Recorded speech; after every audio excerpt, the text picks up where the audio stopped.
For over 20 years, I've dedicated my life to bringing you the very best selling, marketing, and business building strategies to keep your business thriving. Get ready to experience the success you've been searching for. Welcome to the Tom Ferry Show. Hey everybody, welcome to the Tom Ferry Show, episode 77. Thank you so much for all the comments on YouTube, the tweets, the messages. I'm really glad that last week's episode really resonated with you. And I thought I'd just remind you, like, the game is do what you love with people that you love, for people that you love. And when you do that, your goals, right, and your commitments and your behaviors become aligned, and it just becomes easier when you're working from inspired action. Today, though, I want to tell you a little story. Several years ago, I had the good fortune to go spend some time down at a place called Bahia de los Sueños, and this beautiful resort halfway between La Paz, Mexico, and Cabo San Lucas was owned by a dear friend and a wonderful client, Steve Games. This was one of his dreams, right? To do something that he loves, with people that he loves, for people that he loves, and he achieved that dream. He invited me down to come take a look at the resort, and I remember seeing it beautiful, magical, big giant bay, mile and a half, totally gorgeous, wonderful little Mexican food restaurant down at the end of the bay, walking down with my wife and kids, and coming back one night at around 10:30, 11 o'clock after hanging my kids upside down like giggling Marlin style, and just a magical evening. And I remember my wife saying, I'm going to take my parents and I'm going to go up to their room. And I said, great, I'm going to hang with the boys and just kind of enjoy the moonlight and the stars under this just pristine bay. And I remember, if you haven't done this, if you don't have kids, like, you should get some right away. They're very motivational and super fun. And and if you have kids, you should do this. I'm laying on the beach and I've got Stephen here and Michael here, and we're looking up at the stars. And I remember my older boy saying to me, Daddy, how many stars are there out there? And I said, Michael, I don't know, but I remember this, like, if you put your thumb up like this, you actually cross out 1,000,000 stars. And immediately both boys, hands, feet, like, how many is that, Daddy? And I said, I don't know. And so we're talking about this, and then my son says to me again, Daddy, how old is the Earth? And I was like, wow, like, I had a margarita at dinner. Like, I wasn't, thinking about this, and I didn't have, like, Siri, how old is the Earth, right? This is like 8 years ago. And I said, Michael, I don't know. I said, but, I guess they found a rock in I think it was like New Mexico, and I'm no geologist, right? But they cut the rock open and discovered the rock was like 360 million years old. And they were both like, how many zeros is that? I said, I don't know, but go grab a stick, right? So run down the beach, grab a stick, and under the moonlight, under all the stars, this beautiful bay, they write 360 million, 00, comma, 00, comma, 000. And they're like, wow, that's a big number, Daddy. And they said, how old are you? And at the time I was like 38, and I was like, I'm 38. And they 360 million, then they wrote 38 underneath that. And then my son turned to me and said, Daddy, how will you be when you die? And I was like, I did not need this motivation. I was on vacation. I said, the average person lives to be, 83 years old. And both of them looked at me like a little concerned, like, oh, looking at the scope of 360 million, right? And they're like, Daddy, like, you don't have a lot of time. Like, this is what I needed. I'm on vacation, and all of a sudden my boys are asking me these questions. And of course, I start to get fired up. The passion muscle starts going. And I said, wait a minute, I'm going to turn this into a teaching moment. And I turned to my guys and I said, look, none of us have a lot of time. So the game is to do what you love, right? With people that you love. And ultimately for the people that you love. And I didn't say it that exact way. I just really, codified that over the last couple weeks. But I was expressing to them, it's like, find what you love and go do that. And then there is no work. It's just joy and happiness. And so now my little guy, Steven, is now, as we're talking, asleep on the beach, which is just priceless. It's like 11:30 at night. And I say to my son, Michael, so what do you love? And he was like, Daddy, I want to build skyscrapers. And I'm thinking, real estate, he's been listening. This is awesome, right? So I say, well, you know what we have to do? When you know what you love, immediately take action. He's like, we're on the beach. It's 11:30 at night. He's like, what do you want me to do, Daddy? I go, let's build sandcastle skyscrapers right now.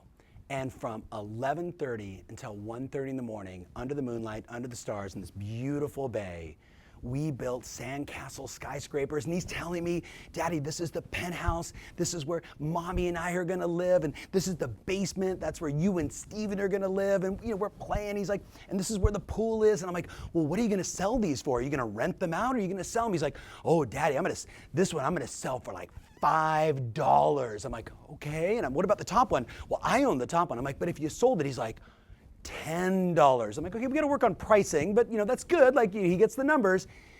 But in this moment, I was thinking, this is a beautiful example. Find what you love and immediately take action. Think about what you love and immediately take action. Do you love calling your customers? Take action. Do you think about a client? Call them immediately. That was the message. Well, all of a sudden, 1:30, right? My wife comes walking down, and she's like, "What are you guys doing?" And it wasn't like hey, what are you doing? Why is our child laying here asleep on the beach and you're building sandcastles at 1:30 in the morning? Like, what are you guys thinking, right? Very fiery, fun Italian. And I remember trying to explain to her, I'm like, honey, look, we're in this dialogue about how many stars and how old is the earth, and that the average person only lives to be 83 years old. And Michael got it. He got it. None of us have a lot of time. And she turns to Michael and says, Michael, what are you doing? And he goes, Mommy, I'm doing what I love. I'm building skyscraper sandcastles because we don't have any time. My heart melted in that moment. I wonder if my son was talking to you right now. What would he say to you? Would he say to you, tick tock, don't worry. You have plenty of time. Don't worry, you're going to be fine. Don't love what you do. Do stuff that makes you bored, right? Find customers that are energy-sucking vampires and have them suck the life out of you. That sounds like a really good choice about your time. No, I think, now looking at my son, who you saw a few weeks ago on the Tom Ferry Show, at 17, very analytical, he'd probably ask you, what does your ideal week look like? What does your ideal week look like? Is it packed full of projects and things and customers and opportunities and prospecting and all the things we know we should do? Date night, hanging out with your kids, seeing your friends. You and I both know, go way back into the Tom Ferry Show, right? The whole game is to live your life by design, to pack your schedule full of the most important projects and people that lead you to the kind of life that you want. Not just business, but the whole enchilada. What does your ideal week look like? How many times do you go to the gym? How many times do you pray or meditate or do your thing? How many times do you ride your bike? How many hours do you prospect? How many appointments do you go on? How much time do you spend with your children? How much time do you spend with the people that you love, right? It's about packing your schedule with the ideal week and then following that and being inspired while you do it. He'd probably also ask you, because he's big on this, what can you delegate? What can you automate? And what could you outsource? Remember the old Pareto's principle, right? The 80-20 principle? We all know that 80% of the things that we do in this business don't make us any money. They don't inspire us.